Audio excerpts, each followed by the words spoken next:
Hey guys, tonight we're traveling the longest group chat in human history. The ancient trade route that somehow connected Rome, China, deserts, mountains, camels, spices, silk, gossip, and at least one guy selling something he absolutely swore was medicinal, not the Instagram travel influencer version of global connection. I mean the real thing, dusty, slow, mildly dangerous, and held together entirely by vibes, bargaining, and people refusing to walk away from a bad deal. So before you get comfortable, take a second to like the video and subscribe, but only if you actually enjoy this sort of thing. No pressure. Leave a comment telling me where you're listening from and what time it is for you. Somehow, no matter where you are, history content always finds you right as your brain is shutting down. Now dim the lights, turn on a fan, get comfortable, maybe loosen your shoulders. You won't need them for hauling silk across a mountain pass tonight. And let's think for a moment. Have you ever wondered how people traded across half the planet without Google Maps? How did silk end up in Rome when nobody involved had ever seen China? Who decided spices were worth risking bandits, avalanches, and dysentery? How long would you last on a camel before asking if there was maybe a rest stop? What did ancient merchants do when the deal went wrong and the customer lived 3 empires away? And how did this entire system work for centuries without collapsing into complete chaos? Well, congratulations. You've just woken up somewhere along the Silk Road. You don't know exactly where. Nobody ever really does. You have sore legs, dry lips, and a very important bundle of goods that absolutely cannot get wet. Welcome to the ancient world's longest commute. You quickly realize the Silk Road is not a single road at all, which feels like false advertising. It's more of a loosely agreed upon series of paths, trails, and hopeful guesses stitched together by people who really wanted silk, spices, and money. You stand there squinting at the horizon, wondering how something so disorganized managed to unite half the world. There is no signpost, no map with a cheerful "you are here" dot, just dirt under your feet, wind in your face, and a vague understanding that if you keep going east long enough, you'll eventually hit something valuable, or a mountain, or bandits, possibly all three. The Silk Road exists mostly in the minds of the people walking it, which is comforting in a philosophical way and deeply unsettling in a practical one. You set off anyway, because everyone else seems very confident about this, and confidence is contagious. Around you are traders, guides, camel handlers, and people who look like they've been walking for months and have emotionally accepted that walking is now their entire personality. They talk about the road like it's a living thing. Today the road is kind, tomorrow the road is angry. Yesterday the road took someone's shoes. The ground changes constantly. One moment you're on a packed dirt trail, worn smooth by centuries of footsteps. The next you're scrambling over rocks, wondering if this was ever meant to be a route, or if someone just pointed and said, "Yeah, try that direction." There are forks with no markers, paths that vanish into sand, and stretches where the only guidance is the memory of someone who passed through last year and survived. This is how the world connects itself before infrastructure, not with careful planning, but with repetition. Enough people walk the same way, and eventually it becomes a road, not a comfortable one, not a safe one, but a real one. It's like a group chat that started by accident and somehow lasted for centuries. You begin to notice that the road isn't owned by anyone. Empires rise and fall, borders shift, cities boom and vanish, but the road just adapts. When one region becomes unstable, traders quietly reroute around it. When a mountain pass closes for winter, the traffic slides south. The Silk Road is flexible in the way only something unofficial can be. And this lack of structure is exactly why it works. There's no single gate to close, no single king to bribe, no central authority to mess it all up. The road survives because it belongs to everyone and no one. Every merchant adds a tiny bit of knowledge, a safer river crossing, a better resting place, a village where the food is good and the prices are reasonable if you're polite. Walking it feels strange. You're part of something enormous, but your experience is intensely small. Your entire world shrinks to the next water source, the next patch of shade, the next place to sleep without being eaten by insects or robbed by someone with very strong opinions about your goods. And yet every step you take is quietly monumental. This messy collection of paths is how ideas move, how inventions travel, how cultures meet without realizing they're doing something historic. You're not marching down a grand highway of civilization. You're just walking, carefully, slowly, with sore feet. By the time the sun starts to sink and the shadows stretch across the ground, you understand something important. The Silk Road doesn't unite the world because it's efficient. It unites the world because people keep showing up and walking anyway. No plan, no guarantees, just the shared belief that somewhere ahead there's something worth the trouble. And honestly, that's still how most things get done. Let's talk about silk, the original luxury item that made emperors weak in the knees. You're carrying it like it's radioactive, because in a way it is. Soft,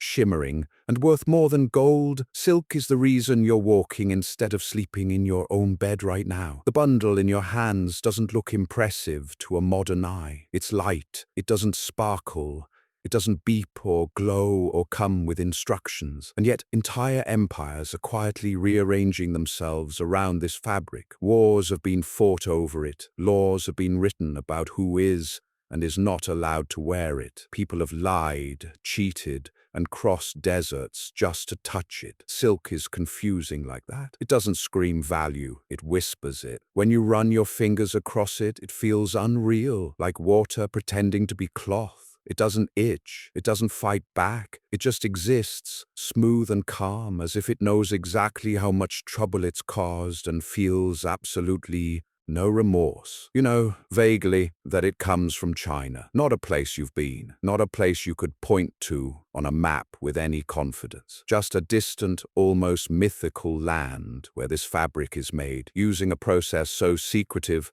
that people would rather die than explain it clearly. As far as you know, silk might come from magical trees or extremely cooperative insects. You're not asking too many questions, you're just guarding it with your life. Because silk isn't just fabric, it's status. In Rome, it's a scandal. Senators complain that it's too revealing, too decadent, too foreign, while quietly wearing it anyway. In Persia, it's refined elegance. In Central Asia, it's currency. In China, it's power. Silk is how rulers show they're connected to something bigger than their own borders. You're painfully aware of how fragile it is. One wrong spill, one sudden rainstorm, one camel sitting down at the wrong moment, and your future turns into a cautionary tale. So you check the wrapping constantly. You keep it dry. You keep it close. You trust it more than you trust most people on this road. And everyone knows it. Bandits don't need to see the silk to sense it. There's a certain way people walk when they're carrying something valuable. A carefulness, a tension. You try to look casual, but casual is hard when your retirement plan is folded under your arm. What makes silk truly dangerous, though, is that it doesn't stay put. It moves. It passes from hand to hand, city to city, culture to culture. By the time it reaches the Mediterranean, no one involved remembers the first person who touched it. It becomes Roman silk, Persian silk, Byzantine silk. The origin blurs, but the desire only grows. And that's the real trick. Silk teaches the world how to want something it can't easily get. It creates distance and then dares people to cross it. Mountains suddenly feel negotiable. Deserts feel survivable. Borders feel flexible, or because this fabric exists and someone, somewhere, is willing to pay an absurd amount for it. As the day wears on and the sun warms the road, you adjust the bundle again and keep walking. You're tired, your feet hurt, your shoulders ache, but silk doesn't care. Silk never carries you, you carry silk, and somehow, quietly, without asking permission, it carries the world forward with you. You meet the merchants, people who willingly chose this lifestyle. They are calm, patient,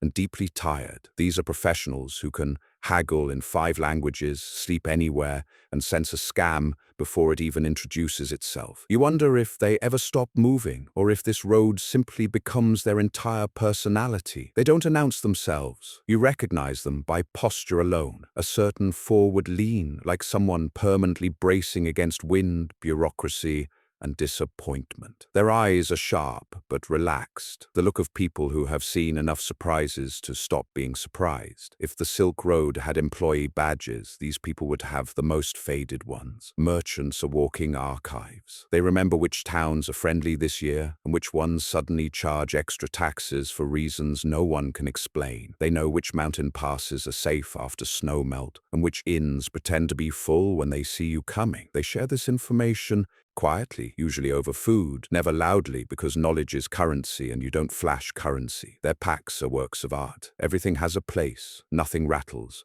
You watch one merchant unpack and repack an entire load with the calm efficiency of someone who's done this 1,000 times and would like to do it 1,000 fewer. They don't rush, because rushing is how you lose things, and losing things is how you starve. Conversation with them is oddly soothing. They speak slowly, deliberately, as if every word costs energy they'd rather not waste. They talk about weather patterns the way modern people talk about apps, very seriously, very personally. One mentions a drought 3 years ago like it was a bad breakup. Another still hasn't forgiven a river for flooding at the wrong time. You learn quickly that merchants don't belong to one place. They belong to the road. Home is wherever the caravan stops, long enough to boil water. Families are scattered across cities you'll never see. Friendships exist in passing, renewed every few years like subscriptions. They don't say goodbye dramatically. They just say, maybe next season, and mean it. At night, when the fire burns low, you hear their stories, not heroic ones, practical ones. Stories about deals that went wrong, camels that ran off,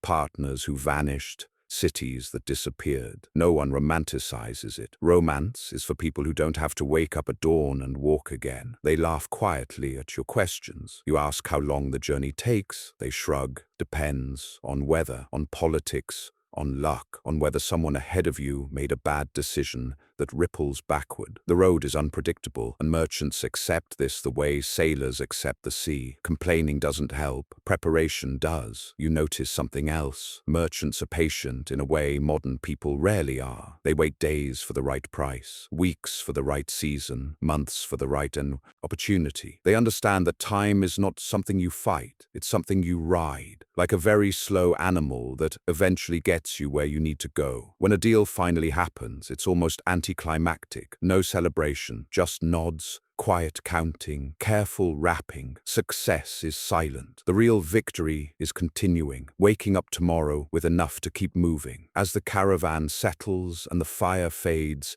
you realize these people are the glue holding the ancient world together. Not kings, not armies, merchants, walking bridges between cultures that never plan to meet. They carry silk and spices, yes, but also habits, words, ideas. And tomorrow, without ceremony, they'll shoulder their loads and keep going, because the road doesn't stop, and neither do they. Now it's time to balm with your camel. It smells strange, makes unsettling noises, and clearly disapproves of you, and yet without it, you'd be finished by lunchtime. You learn to trust the camel, even though it looks like it's silently critiquing every life choice you've ever made. The camel does not greet you warmly. There is no sense of partnership here. This is not a noble steed situation. This is more like a co-worker who's been doing this job for years and is deeply annoyed that you're slowing things down. Its eyes are large, unreadable, and judgmental in a way that feels personal. You get the sense that the camel has seen better humans. Up close, it's even stranger. The fur is coarse. The legs look like they were assembled by committee. The mouth moves in a way that suggests it's chewing on secrets. And the smell is aggressive, earthy, sour, unapologetic. This animal has never heard of deodorant and does not care, but then you watch it work. Slowly, methodically, the camel kneels so cargo can be loaded. It rises without complaint, carrying a weight that would crush you instantly. It starts walking, steady and patient, like it knows exactly how far it's going and exactly how long that will take. The confidence is unsettling. Camels are built for this road. While you're counting steps and questioning your choices, the camel is managing water reserves like a biological spreadsheet. It can go days without drinking, storing fat in its hump like a savings account for emergencies. Meanwhile, you're already thirsty again and wondering if that last sip was a mistake. You try to connect with it. You speak softly. You pat its neck. The camel tolerates this interaction the way someone tolerates a stranger explaining their dreams. Politely, briefly, with no intention of engaging further. When it makes a noise, a deep rumbling gurgle, you flinch. It sounds like judgment passing through a throat. Still, you rely on it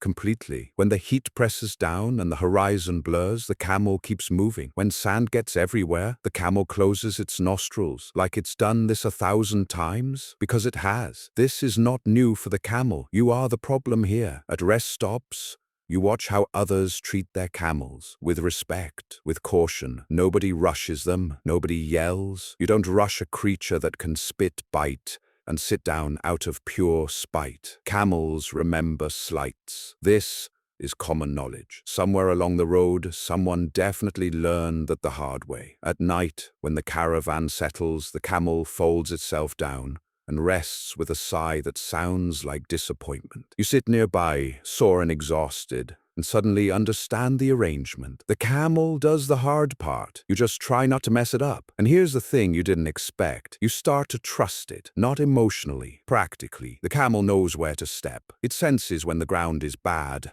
It slows when it needs to, stops when it must. While you're thinking about everything at once, the camel is thinking about one thing only, forward. By morning, when it stands again and waits, you feel a strange gratitude. This animal, which clearly does not like you, is carrying you across the ancient world anyway. No speeches, no encouragement, just steady movement. You climb back on, sore, dusty, and humbled. The camel snorts, unimpressed, and starts walking. And for the first time, you don't question it, you just follow its lead. You cross a desert that stretches on forever, shimmering and quiet, as if it's daring you to complain. The heat presses down, the wind whispers sand into every crease of your clothing, and you realize the desert has existed longer than your problems, and will outlast them too. There is no drama here, no announcement. The desert doesn't rise up to challenge you, it simply continues, mile after mile of pale earth and sky, blending together until distance loses meaning. You stop trying to guess how far it goes, because the answer is always farther than you'd like. The sun feels personal, not aggressive, just relentless. It sits above you like a spotlight that never turns off. Sweat evaporates before it can help. Your shadow stays close, as if even it doesn't want to wander too far from you. Every step kicks up dust that immediately settles back into place, erasing your presence almost as soon as you make it. This is when your thoughts get loud, with no landmarks and no distractions. Your mind starts replaying everything. Old conversations, questionable decisions. That one time you should have turned back but didn't. The desert has a way of doing that. It strips away noise until all that's left is you and the rhythm of movement. Step, breath, step, breath. You learn quickly that the desert runs on its own schedule. You walk early before the heat peaks. You rest when the sun becomes unreasonable. You drink carefully, counting sips like a ritual. Water is no longer casual, it's sacred. You understand now why people talk about it with reverence. The wind picks up in the afternoon, not to cool you, but to move sand around just enough to remind you who's in charge. It finds your ears, your eyes, the inside of your shoes. Sand becomes a constant companion, an invasive one, always present, never helpful. You stop trying to remove it. Acceptance comes faster than cleanliness out here. There's a strange calm to it all. No birds, no trees, just the occasional distant shape of another caravan, shimmering like a mirage until it resolves into real movement. When you pass, there's no greeting beyond a nod. Everyone is conserving energy. Politeness is quiet here. The camel seems unbothered. It plods forward with the confidence of something that belongs. You, on the other hand, feel temporary, like a visitor who overstayed their welcome immediately upon arrival. The desert doesn't threaten you. It simply does not acknowledge you, and that's the unsettling unsettling part. There's no sense of victory in crossing it, no finish line, no applause, just the knowledge that people have been doing this for centuries, step by step, because they needed to get somewhere else badly enough. Silk, spices, survival, the reason almost doesn't matter once you're in it. As the sun lowers, the heat loosens its grip. Shadows stretch long and thin. The air cools quickly, reminding you that extremes work both ways here. Night will be cold. You wrap yourself up, grateful for every layer. When you finally stop for the evening, the silence feels heavy but not hostile. The stars emerge, sharp and bright, unbothered by your exhaustion. You sit there, sore and dusty, and feel small in a way that's oddly comforting. The desert didn't care if you crossed it today or tomorrow or ever, and somehow knowing that makes it easier to sleep. The road climbs into mountains where the air gets thin and the paths narrow. Every step feels like a test of commitment. You wonder who first looked at these cliffs and thought, yes, this seems like a reasonable way to transport fragile glassware. The temperature drops almost immediately, as if the mountains are offended by the desert's enthusiasm. Your breath changes. It gets shorter, sharper, like your lungs are suddenly aware they've been promoted to a more difficult position without training. You slow down, not because you want to, but because your body quietly insists. The path shrinks into something more symbolic than practical. In places, it's barely wider than your foot. One side is solid rock. The other is a suggestion of gravity doing whatever it wants. You stop looking down after the first few glances, because looking down invites thoughts you don't need right now. The caravan stretches out, each person and animal separated by careful distance. No one rushes, no one jokes. This is not a joking environment. The mountains demand seriousness. Even the camels seem more focused, placing each step with deliberate precision, as if they're aware that mistakes here come with consequences and paperwork. The wind moves differently up here. It doesn't just pass by. It pushes, it slides along the rock, sneaks into your clothing, and tests your balance at the worst possible moments. It carries sound strangely too. A loose stone tumbling far below echoes longer than it should, a reminder that gravity is patient and thorough. You notice prayer flags tied to rocks, bits of cloth fluttering in the thin air, markers left by people who made it through and wanted the mountain to know they were grateful, or wanted the next traveler to know someone survived this part. Either way, they're comforting. Proof that this isn't the first bad idea. Every so often, the path widens just enough for you to stop and rest. You lean against the rock, feeling its cold solidity, and wait for your heart to calm down. The view is breathtaking in the least helpful way possible. Endless ridges folding into each other, peaks dissolving into haze. Beautiful, unforgiving. You think about the goods you're carrying. Silk, spices, glass. Items that do not benefit from sudden drops. The absurdity hits you again. All of this effort for things people want but do not need. And yet here you are, clinging to a mountainside because somewhere far away someone wants pepper badly enough to fund this nonsense. The air smells clean in a way that feels almost sharp. No dust, no heat, just stone and wind. It clears your head whether you want it to or not. Thoughts become simple. Step, balance. Breathe, don't slip. As the day wears on, fatigue settles into your legs. Every incline feels steeper than the last. You stop trying to measure progress. The mountain doesn't care how far you've come. It only cares how you move right now. Eventually, the path dips, just slightly, a signal that you're nearing the other side. The tension eases, though it doesn't vanish completely. Mountains don't let go easily. When you finally descend into lower ground, your knees protest, your muscles ache,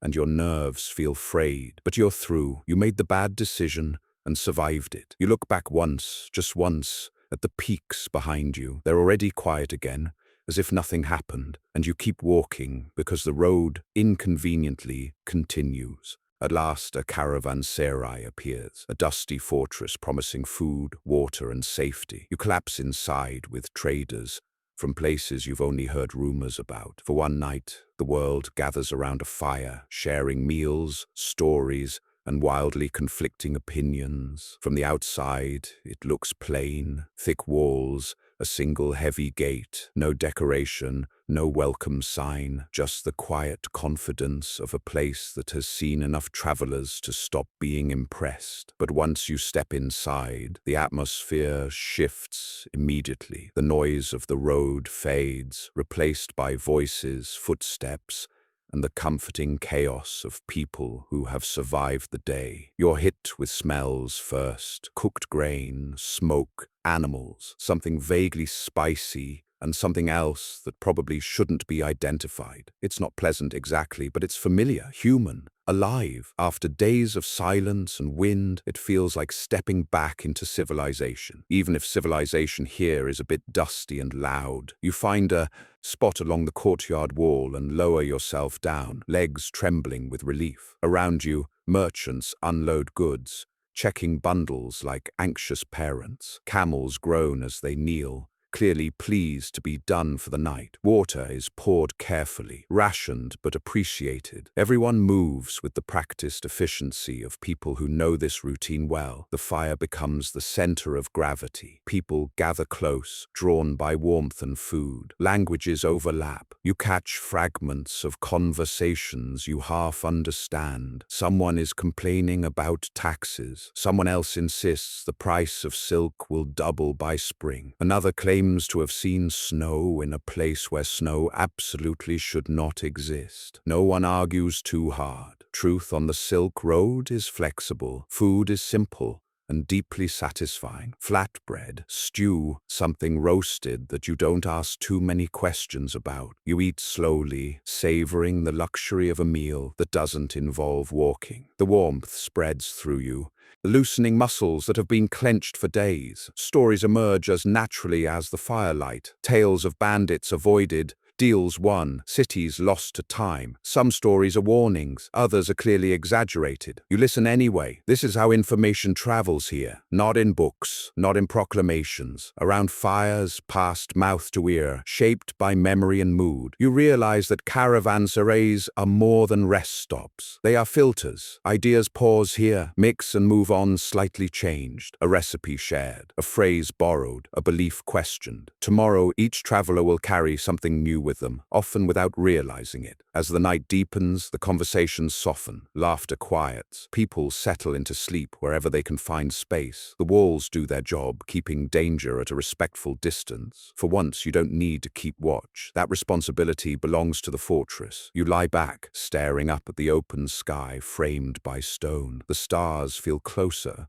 here, brighter somehow. Your body sinks into the ground, exhausted in the best possible way. For one night, the road pauses, the world catches its breath, and you sleep surrounded by strangers who feel, briefly, like neighbors. As goods are traded, so are stories. You hear tales of distant empires, strange customs, and creatures that may or may not exist. Some of this is true, some of it is clearly made up. But all of it travels just as fast as the silk. You sit near the fire, pretending not to listen, which is the correct way to listen on the Silk Road. Stories drift past you like smoke, curling into your thoughts whether you invite them or not. A trader from the West swears there's a city where the buildings are made of white stone that glows in the sun. Another insists he's seen paper so thin you can fold an entire book into your pocket. Someone else mentions a spice that makes food last forever, which sounds suspiciously like wishful thinking. Spices themselves are a major contributor to this confusion. They arrive as powders and seeds with names that change every 1,000 miles. One person calls it cinnamon, another insists it's something else entirely. You don't know what it is, only that it smells incredible and costs more than your shoes. People describe its origins with absolute confidence and complete disagreement. It grows on trees guarded by snakes. It's harvested by monks. It comes from the edge of the world. All of these explanations are delivered with the same certainty. You learn quickly that facts are not the priority here. Plausibility is. If a story sounds good enough, it sticks. By the time it reaches the next caravanserai, it's gained a detail or two. By the time it reaches an empire, it's policy. This is how the ancient world understands itself, through repetition, not verification. Maps are especially vulnerable. You see one unrolled, inked on thin parchment, full of confident lines leading to places labeled with names you've never heard. Mountains are drawn where someone thinks mountains probably are. Rivers curve dramatically because straight lines feel wrong. Beyond the known edges, there are notes. Here be monsters. Here be endless sand. Here be people who eat strangely, and you realize something unsettling. This is how your own homeland is described somewhere out there, poorly, with embellishments, with unnecessary danger added for flair. Somewhere someone is explaining you to a stranger, and they are absolutely getting it wrong. Languages mix the same way stories do. Words are borrowed, mispronounced, repurposed. A greeting from one region becomes an insult in another. A joke crosses a desert and loses its punchline entirely. Meaning shifts, but communication survives, barely. Religions move like this too. Beliefs pass quietly from traveler to traveler, altered just enough to fit local customs. A god gains a new name. A ritual changes shape. Nobody notices it happening. It just does. The road doesn't argue theology. It carries it. You notice that the most confident storytellers are not always the most accurate. Some people talk loudly because they're selling something. Others speak softly because they don't need to convince anyone. You learn to listen for hesitation, for pauses, for the moment someone admits they're not entirely sure. Those are usually the closest things to truth. By morning, you're carrying more than goods. You've picked up half-remembered facts, exaggerated warnings, and at least one story you know you'll repeat later, even though you suspect it's nonsense. As you pack up and prepare to move on, you realize this misinformation isn't a flaw, it's a feature. It's how the ancient world imagines what lies beyond the horizon. And tomorrow, without meaning to, you'll help spread it further.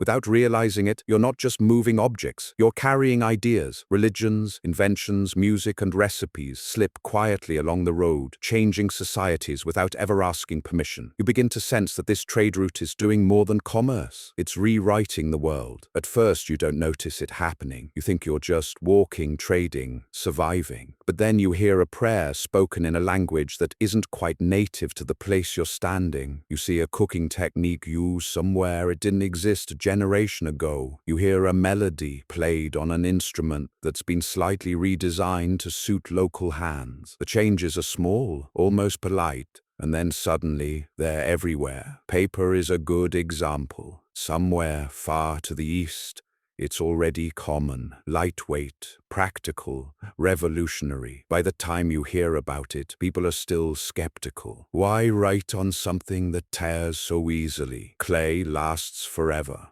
Stone lasts longer, but paper travels faster than skepticism. A merchant uses it for notes, a monk uses it for scripture, an official realizes it makes bureaucracy easier, and just like that, the world quietly shifts. The same thing happens with numbers. Counting systems move along the road, changing the way people calculate, trade, and think. Zero shows up and makes everything awkward for a while. Merchants argue about it, scholars debate it. Eventually, everyone agrees it's useful, and no one remembers how strange it felt at first. Religions move even more gently, a story shared by a traveler, a concept borrowed because it fits, a ritual adapted to match local seasons. No armies, no announcements, just repetition and curiosity. Over time, belief systems blend, separate, reform. The road doesn't care which one is correct. It carries them all equally. Music drifts along too. A rhythm learned in one place reappears elsewhere with a different tempo. Instruments are modified to suit new climates and tastes. A tune becomes familiar enough that no one remembers where it started. You tap your foot without realizing you're participating in cultural exchange. Even food changes. Spices alter recipes. Techniques migrate. Someone adds something unfamiliar to a pot, and suddenly the dish becomes tradition. Generations later, people defend it fiercely as authentic, unaware it arrived on the back of a camel centuries earlier. What's strange is how invisible all this is. There's no sense of history being made. No one stops to document the moment something changes. It just does, quietly, patiently. The Silk Road doesn't announce progress. It sneaks it in. You start to feel the weight of that responsibility. Every conversation matters a little. Every shared idea might settle somewhere and grow roots. Even your own habits, your expressions, the way you solve problems are being observed and absorbed. You are less isolated than you thought. And yet there's no pressure. No one expects you to be a messenger of civilization. You're just passing through. That's how the biggest changes happen. Not through grand plans, but through people moving, talking, adapting. As the caravan moves on, you realize the road isn't just connecting east and west. It's connecting past and future. It's turning distance into influence. And long after the silk wears out and the spices lose their scent, the ideas will still be walking.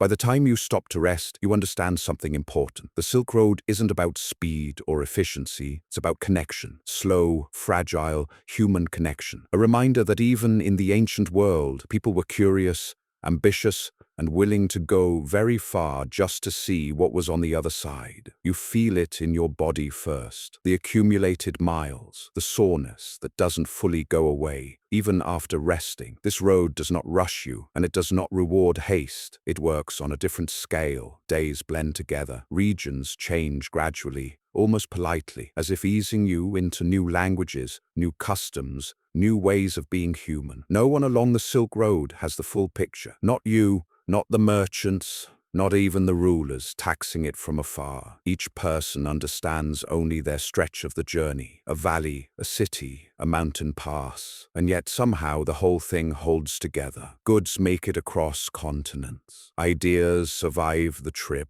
Cultures touch. Without fully colliding, you realize how strange that is. In a world without instant communication, without shared calendars or clocks, people still coordinate. They adapt, they wait, they trust that others, far away and unknown, will do their part. This entire system runs on faith, not religious faith exactly, but practical faith, faith that someone else will keep walking. As you rest, watching the caravan reorganize itself, you notice how different everyone looks now compared to when you started. Not physically, though that's part of it. Something else. Softer edges, broader awareness. You've all seen enough to stop assuming your way is the only way. You think about the cities you've passed through, each one convinced it's the center of the world, each one quietly dependent on things that come from very far away. The Silk Road humbles everyone equally. No place is fully self-sufficient. No culture exists in isolation. And that realization settles in gently, comfortingly. The world has always been interconnected, not loudly, not cleanly, but persistently. You imagine the future for a moment, not in detail, just a sense of it. You picture people centuries from now, surrounded by objects, ideas, and traditions that arrived quietly, one step at a time. They won't know your name, they won't know the camel's name either, but they'll live in a world shaped by this road. The Silk Road doesn't leave monuments like pyramids or walls. Its legacy is softer, harder to see. It lives in habits, in words borrowed and never returned, in foods that feel ancient but arrive later than people think, in beliefs that traveled farther than armies ever could. As the day winds down, the road continues ahead of you, stretching into the distance without urgency. You don't feel the need to rush it anymore. You've learned its rhythm. Walk, rest, listen, repeat, and maybe that's the real lesson. That connection doesn't require speed, it requires patience. Curiosity, a willingness to move toward the unfamiliar without knowing exactly what you'll find. You settle in, breathing slowly, feeling the weight of the day fade. The road is still there, the world is still moving, and you, for now, are exactly where you need to be. As the road finally fades from beneath your feet, you find yourself back where you started, somewhere quiet, somewhere still. Your body is heavy now, the good kind of heavy, like you've walked a long way and don't need to prove anything anymore. Today you crossed deserts that didn't care about you. You climbed mountains that questioned your judgment. You trusted camels that absolutely did not trust you back. You traded stories that were half true, ideas that were fully powerful, and goods that reshaped the world simply by moving from one hand to another. And through all of it, people endured. Merchants with tired eyes and sharp instincts. Travelers who kept walking because stopping wasn't an option.